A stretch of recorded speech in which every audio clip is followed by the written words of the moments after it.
Said before by other families about the state and the institutions trying to wear families down.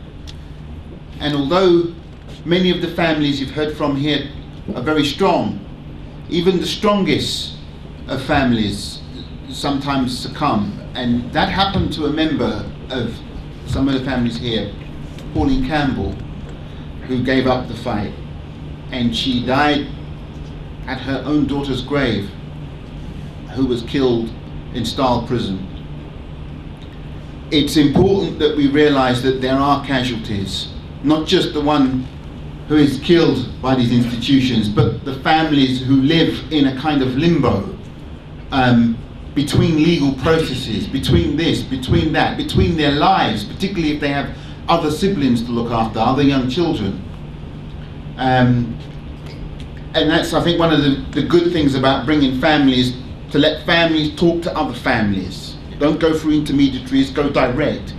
And one of the families who's been doing that has been Brenda Weinberg, who was given a selfless amount of time and energy to families who are here and families who unfortunately have not arrived and probably won't be able to come now, like the Tomlinson family and the Jean-Charles and the Menezes family and other families who don't make the headlines, who find their way to Brenda's phone number and an ear who understands what they're going through. So I'd like to ask Brenda, Sister Brian Douglas.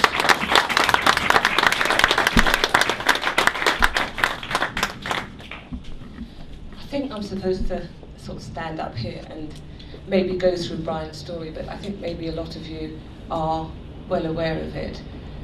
I've sort of been out of the loop for a little while because, as Celia's rightly said, you know, it takes its toll. And the one thing I can say, that given, I mean, Brian died in 1995, that's a good 15 years ago, and rewind the clock to that day, and that time and that era, when there was less publicity and we raised the game and we contacted newspapers and we had the first photographs of an individual in intensive care with injuries caused by police officers. I can say that given that time over again, would I go down this road? Because what I do, I've got a strong family, I've got brothers and sisters, and I would take a life for a life, because that's the toll it's taken on my life. And I see these families here and they're starting out and I applaud them and I'm behind them 100%. But given my time again, would I go through this? No. I would do what needs to be done. Find the police officer that took my brother's life and do what I have to do.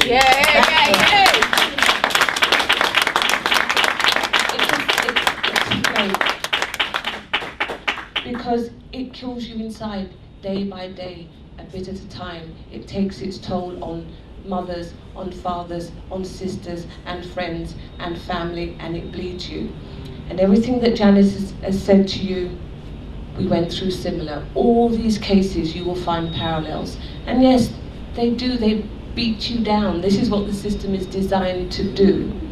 We search and we seek justice. The game they play is, if we disclose, we're jeopardizing. If we say X, we may put this at risk. We started out thinking this is a justice system that is there for all of us.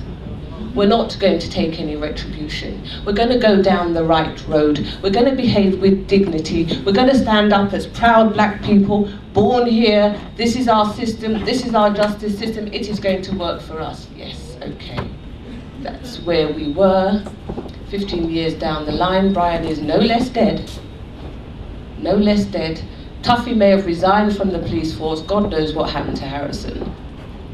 But did they spend a day behind bars or a day of their life taken away for what they did? Nothing. So as far as I'm concerned, no justice has been served. All I can recommend is that these families need support, and as much support, not just for today or not just for a year ago.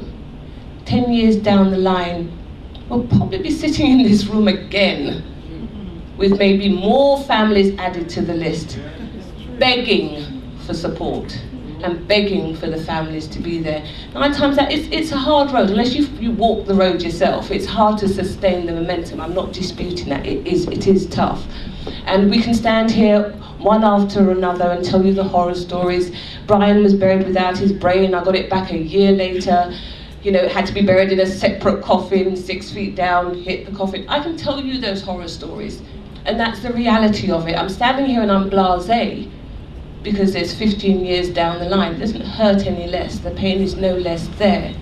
But what I'm saying is this catalogue of abuse will continue. And what we have to ask ourselves is, what else are they going to find to do to us? How many other ways are they going to find to kill us?